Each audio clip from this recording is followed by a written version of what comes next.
Good morning. Let's begin our service by singing hymn number 188. No eye hath seen, nor tongue declared, nor hath it entered heart of man, to know what God hath here prepared for them that love and trust his plan. Hymn number 188.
The scriptural this morning will be given by Wendy from Georgia.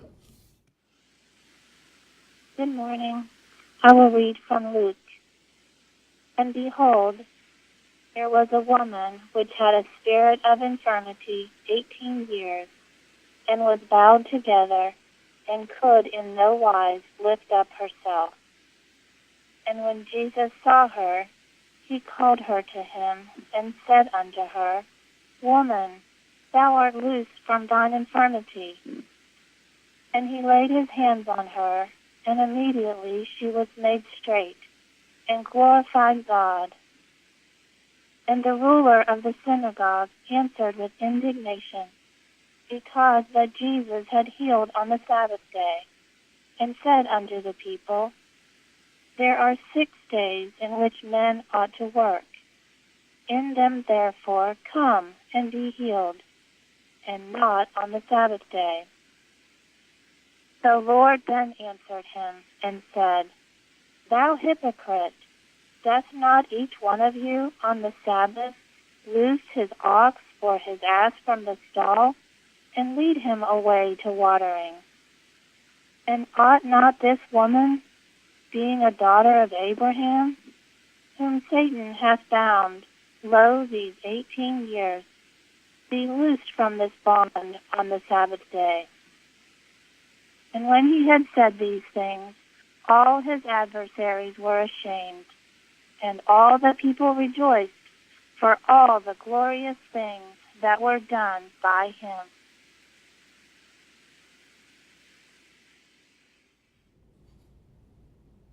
We will have a moment of silent prayer and then follow with the Lord's Prayer and its spiritual interpretation as given in the Christian Science textbook.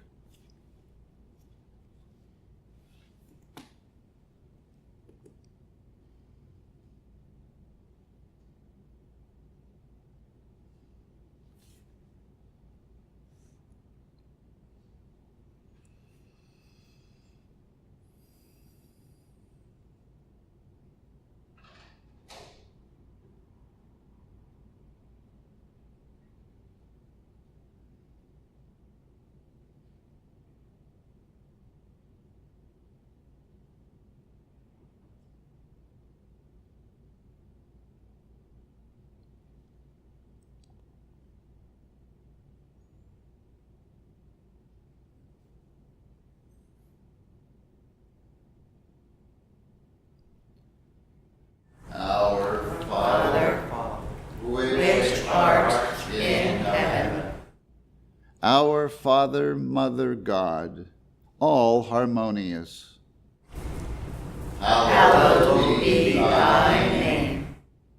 Adorable One. Thy kingdom come. Thy kingdom is come. Thou art ever present. Thy will be done in earth as it is in heaven. Enable us to know, as in heaven, so on earth, God is omnipotent, supreme. Give us this day our daily bread. Give us grace for today. Feed the famished affections. And forgive us our debts, as we forgive our debtors. And love is reflected in love. And lead us not into temptation, but deliver us from evil. And God leadeth us not into temptation, but delivereth us from sin, disease, and death. For thine is the kingdom, and the power, and the glory, forever. For God is infinite, all power, all life, truth, love, over all and all.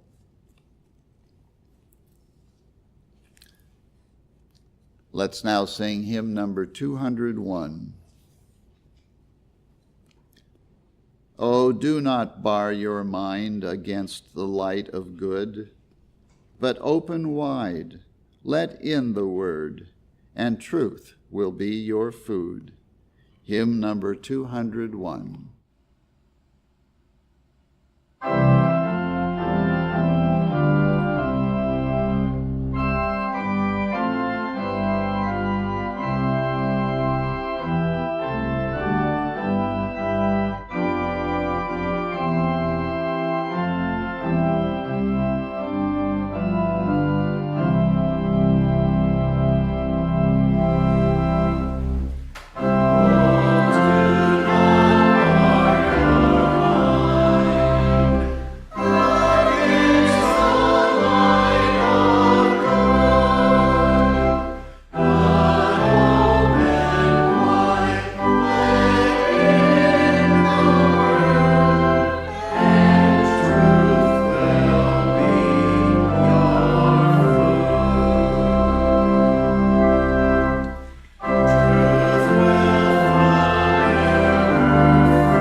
Welcome to the Sunday morning service of the Plainfield Christian Science Church Independent. And welcome back, Sammy. We begin each Sunday morning here at 10 a.m. with our roundtable discussion, which is a training session in Christian Science. And if you missed it this morning, you can find it on our website, plainfieldcs.com. Also on Sundays at 11 a.m., we have a Sunday school for children, which is conducted via teleconference so that any child anywhere in the world can attend. So if you don't live in the area and have a child who would like to attend, please call us. We'll give you the number, and your child will be most welcome. Every Wednesday evening at 8:15, we have a testimony meeting where you can hear testimonies of healings and lives transformed through the study and practice of Christian Science. And at each of our services, we have a nursery available for infants and toddlers. And you can find us not only here in Plainfield, but also on our website, plainfieldcs.com, on our channel on YouTube, SoundCloud, Facebook, Twitter, and Instagram. And you can listen to all of our services either on our website, on YouTube, or from your telephone via another teleconference number that we provide. An article I'd like to point out that is featured on our website is entitled Eyes and Ears by Bicknell Young, which I would encourage everyone to read. We need to be aware of what we see and what we hear. And this is an excellent article by Bicknell Young. And we've been busy printing. The September full-text lesson sermon has been printed and mailed to those of you who subscribe, so you should be receiving it shortly. Everyone is welcome here, and that includes all of you who are listening and participating from around the world. We will now have the reading of a testimony from the chapter entitled Fruitage in Science and Health, which attests to the healing power obtained by studying the Christian Science textbook. And that reading will be given this morning by Lil from New Jersey.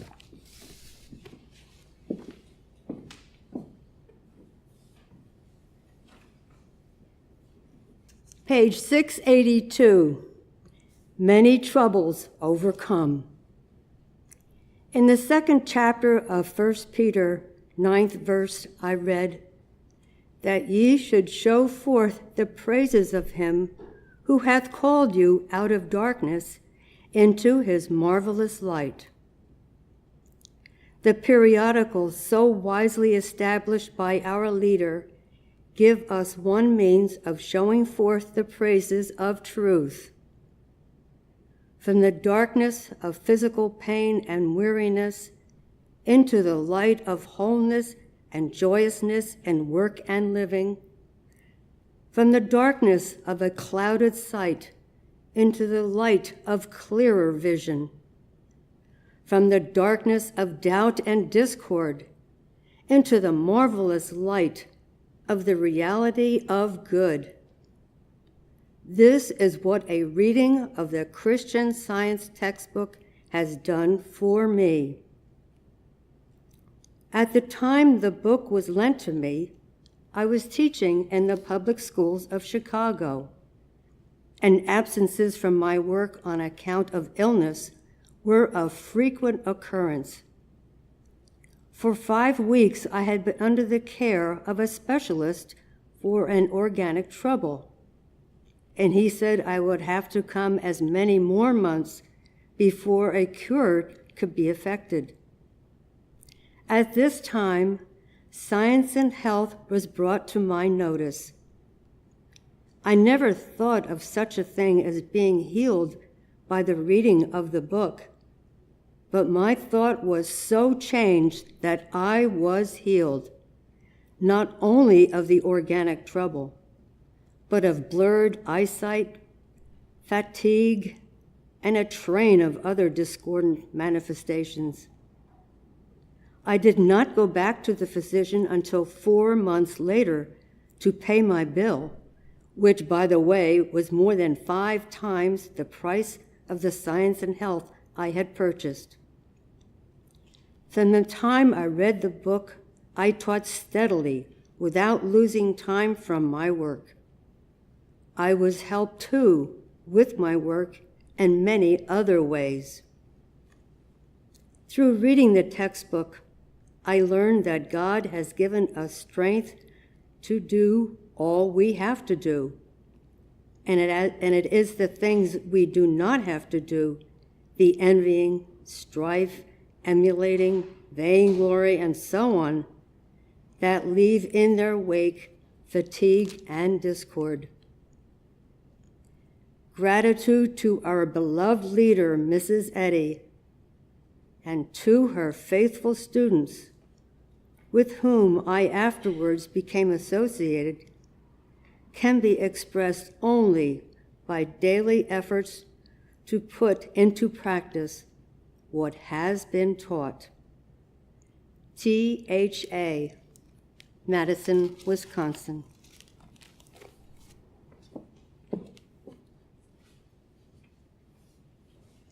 The lesson sermon for this morning can be found on page 16 of the Independent Christian Science Quarterly. Subject, mind. Golden text, Isaiah. And wisdom and knowledge shall be the stability of thy times, and strength of salvation. The responsive reading is from Psalms and Job. O Lord, thou hast searched me and known me. Thou knowest my down sitting and mine uprising. Thou understandest my thought afar off. Thou compassest my path and my lying down, and art acquainted with all my ways. For there is not a word in my tongue, but lo, O Lord, thou knowest it altogether. How precious also are thy thoughts unto me, O God! How great is the sum of them! If I should count them, they are more in number than the sand. When I awake, I am still with thee. I will fetch my knowledge from afar, and will ascribe righteousness to my Maker. He that is perfect in knowledge is with thee. Florence from Georgia will read from the Bible. Job. Is not God in the height of heaven? And behold the height of the stars, how high they are. Acquaint now thyself with him, and be at peace. Thereby good shall come unto thee. Receive, I pray thee, the law from his mouth, and lay up his words in thine heart. If thou return to the Almighty, thou shalt be built up. Thou shalt put away iniquity far from thy tabernacles. Then shalt thou lay up gold as dust, and the gold of Ophir as the stones of the brooks. Yea, the Almighty shall be thy defense, and thou shalt have plenty of silver. For then shalt thou have thy delight in the Almighty, and shalt lift up thy face unto God. Thou shalt make thy prayer unto him, and he shall hear thee, and thou shalt pay thy vows. Thou shalt also decree a thing, and it shall be established unto thee, and the light shall shine upon thy ways. He knoweth the way that I take. When he hath tried me, I shall come forth as gold. For he performeth the thing that is appointed for me, and many such things are with him. Daniel. And in the 2nd year of the reign of Nebuchadnezzar, Nebuchadnezzar dreamed dreams, wherewith his spirit was troubled, and his sleep brake from him. Then the king commanded to call the magicians, and the astrologers, and the sorcerers, and the Chaldeans, for to show the king his dreams. So they came and stood before the king. And the king said unto them, I have dreamed a dream, and my spirit was troubled to know the dream. The Chaldeans answered before the king and said, There is not a man upon the earth that can show the king's matter. For this cause the king was angry and very furious, and commanded to destroy all the wise men of Babylon. And the decree went forth that the wise men should be slain, and they sought Daniel and his fellows to be slain. Then Daniel went in and desired of the king that he would give him time, and that he would show the king the interpretation. Then Daniel went to his house and made the thing known to Hananiah, Mishael, and Azariah, his companions, that they would desire mercies of the God of heaven concerning this secret, that Daniel and his fellows should not perish with the rest of the wise men of Babylon. Then was the secret revealed unto Daniel in a night vision. Then Daniel blessed the God of heaven. Daniel answered and said, Blessed be the name of God forever and ever, for wisdom and might are his. He revealeth the deep and secret things. He knoweth what is in the darkness, and the light dwelleth with him. I thank thee and praise thee, O thou God of my fathers, who hast given me wisdom and might, and hast made known unto me now what we desired of thee. For thou hast now made known unto us the king's matter. Then Arioch brought in Daniel before the king in haste. And Daniel answered in the presence of the king and said, The secret which the king hath demanded cannot the wise men, the astrologers, the magicians, the soothsayers, show unto the king. But there is a God in heaven that revealeth secrets, and maketh known to the king Nebuchadnezzar what shall be in the latter days. This is the dream, and we will tell the interpretation thereof before the king. Then the king Nebuchadnezzar fell upon his face and worshipped Daniel, and commanded that they should offer an oblation and sweet odors unto him. The king answered unto Daniel and said, Of a truth it is that your God is a God of gods, and a Lord of kings, and a revealer of secrets, seeing thou couldest reveal this secret.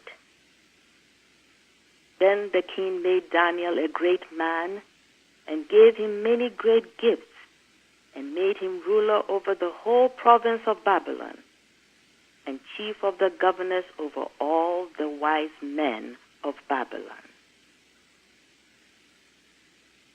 1 Corinthians.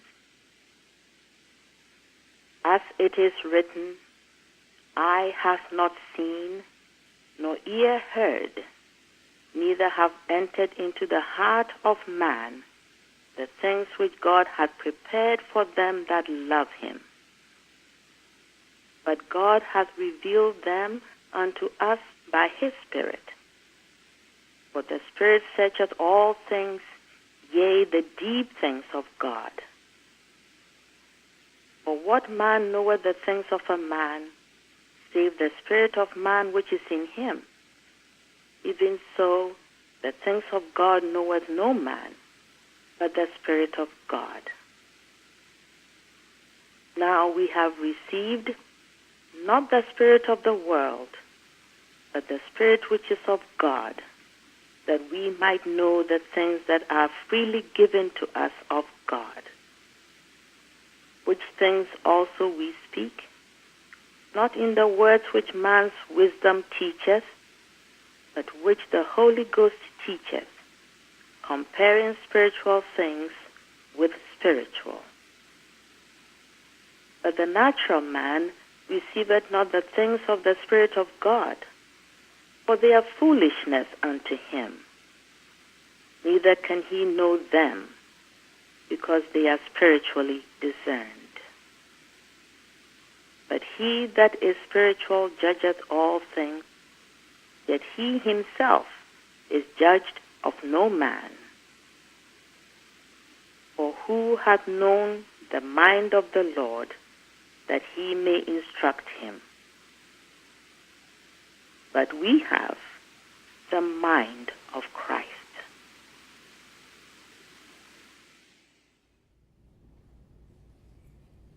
Carol from New Jersey will now read.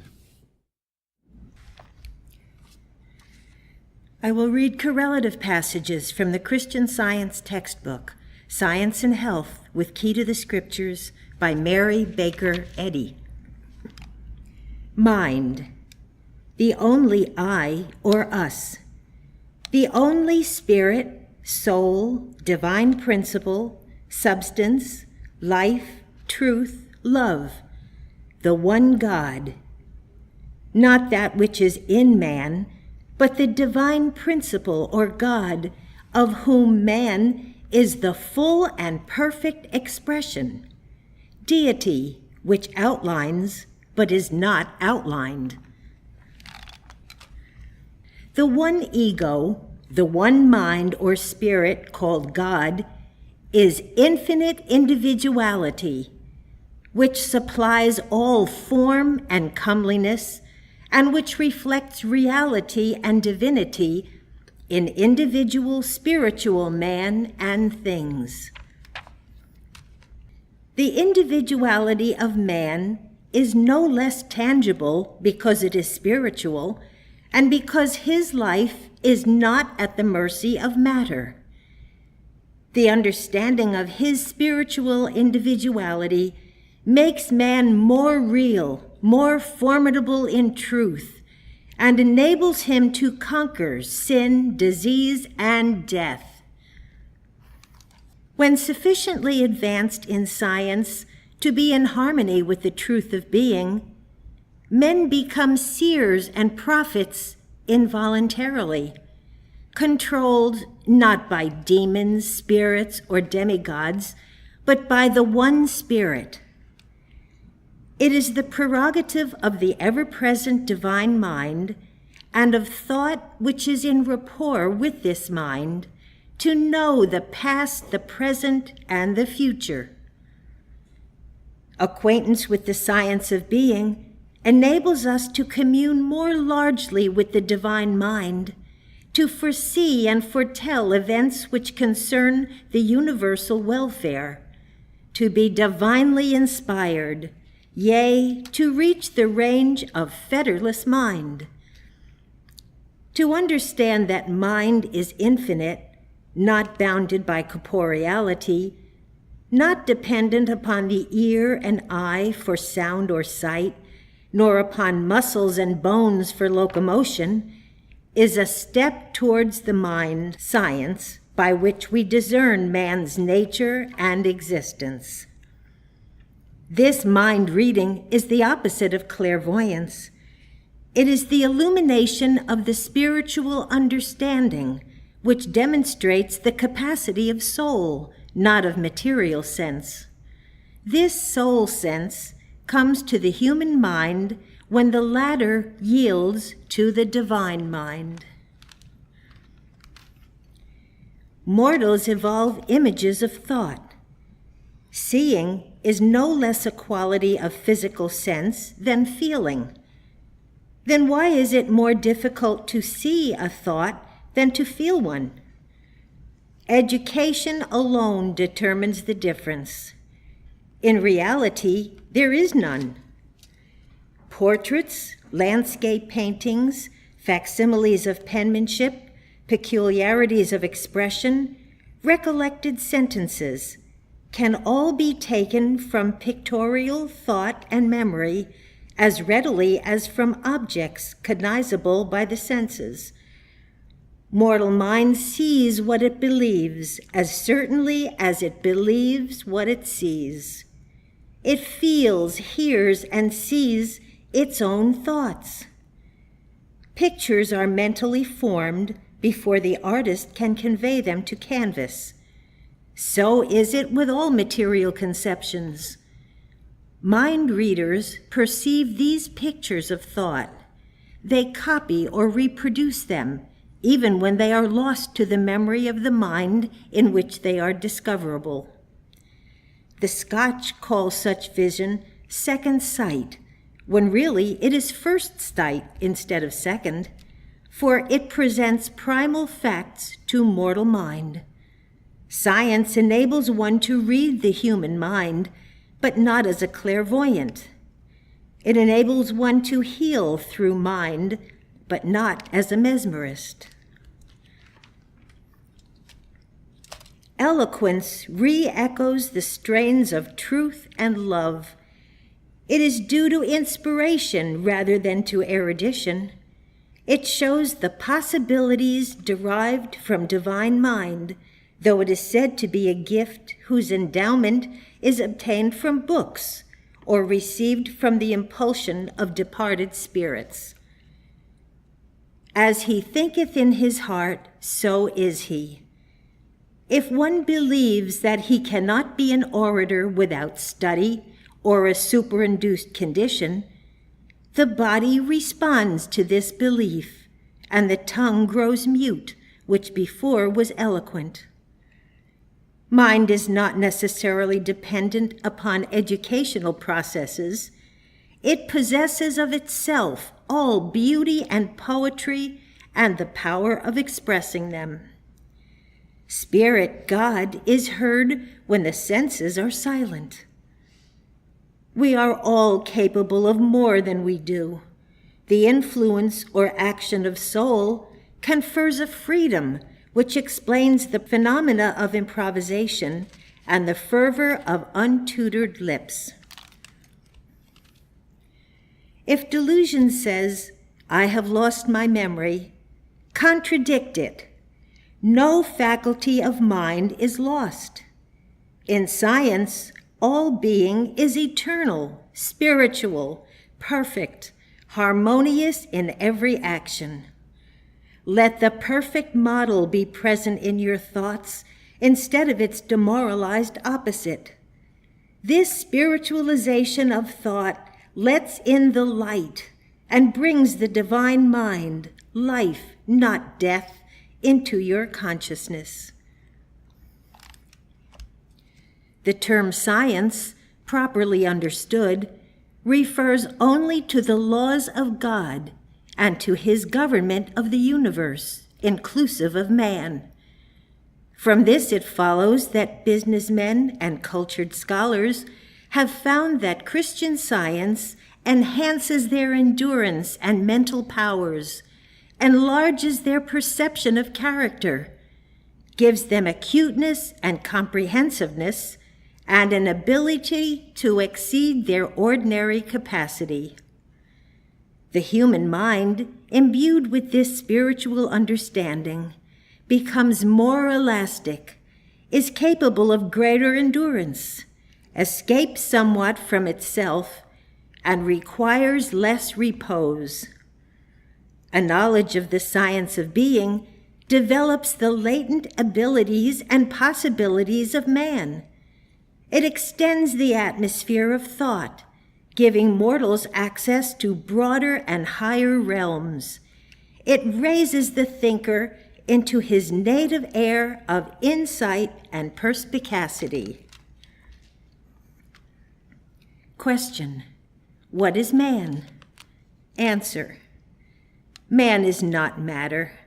He is not made up of brain, blood, bones, and other material elements. The scriptures inform us that man is made in the image and likeness of God. He is the compound idea of God, including all right ideas. That which has no separate mind from God, that which has not a single quality underived from deity, that which possesses no life, intelligence, nor creative power of his own, but reflects spiritually all that belongs to his Maker. Unfathomable mind is expressed. The depth, breadth, height, might, majesty, and glory of infinite love fill all space. That is enough.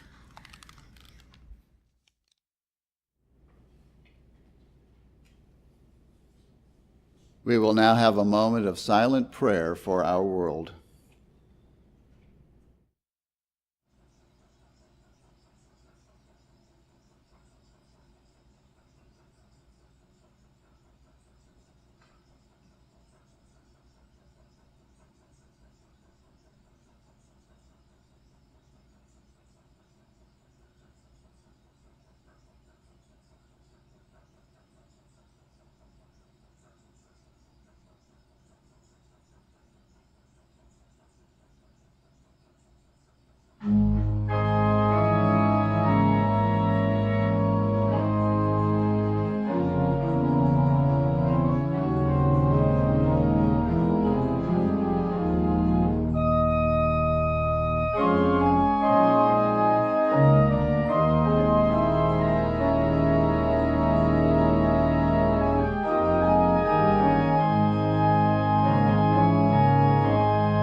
Let's now sing hymn number 241. O Spirit, source of light, thy grace is unconfined. Dispel the gloomy shades of night, reveal the light of mind. Hymn number 241.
Let's now sing hymn number 275. Praise now, creative mind, maker of earth and heaven. Glory and power to him belong. Joy of the sun and skies, strength where the hills arise. So let us praise with joy and song. Hymn number 275.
I will read from the Christian Science textbook, the scientific statement of being, and the corrective passages from 1 John, 3rd chapter.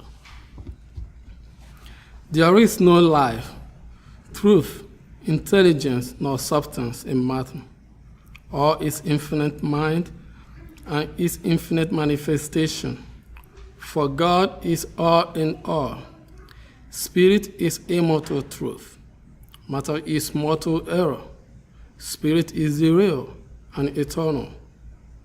Matter is the unreal and temporal. Spirit is God, and man is his image and likeness. Therefore, man is not material. He is spiritual. Behold, what manner of love the Father had bestowed upon us, that we should be called the sons of God. Therefore the world knoweth us not, because he knew him not.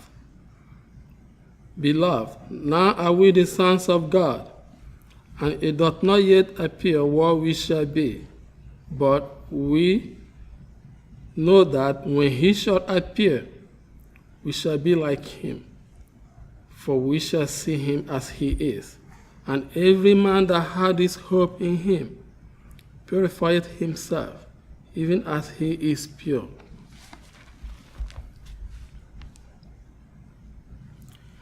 Exodus. Now therefore I pray thee, if I have found grace in thy sight, show me now thy way, that I may know thee, that I may find grace in thy sight. And consider that this nation is thy people. And he said, my presence shall go with thee, and I will give thee rest. Amen.